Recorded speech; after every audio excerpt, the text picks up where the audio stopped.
ഇതാ ഇത്ര കരി പിടിച്ച പാത്രം നമുക്ക് പെട്ടെന്ന് ഒഴിപ്പിച്ചെടുക്കാം. കോൾഗേറ്റ് പേസ്റ്റ് വേണം, കുറച്ച് ബേക്കിംഗ് സോഡ വേണം, കുറച്ച് വിനീഗർ വേണം. ഏതെങ്കിലും ഒരു ഡിഷ് വാഷർ പേസ്റ്റും ബേക്കിംഗ് സോഡയും പ്രില്ലെടുത്ത് ഇനി കുറച്ച് വിനീഗർ ഒഴിച്ചു എല്ലാം കൂടെ നല്ലോണം ഇളക്കി യോജിപ്പിക്കാം.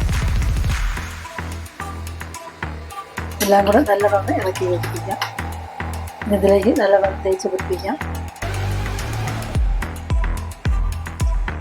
അരമണിക്കൂർ കഴിഞ്ഞ് നമുക്ക് തേച്ച് കഴുകാം. നമ്മളിത് തേച്ച് വെച്ചിട്ട് അരമണിക്കൂർ കഴിഞ്ഞ് ഈ സ്ക്രബ്ബർ ഉപയോഗിച്ച് നമുക്ക് നല്ലോണം തേച്ച് കൊടുക്കാം. നമുക്കിതിൽ നിന്ന് കഴുകി നോക്കാം.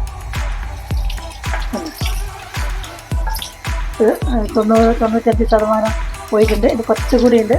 ഇതേപോലെ ഒരിക്കലും കൂടെ ചെയ്താൽ ഫുള്ളായിട്ട് പോകും.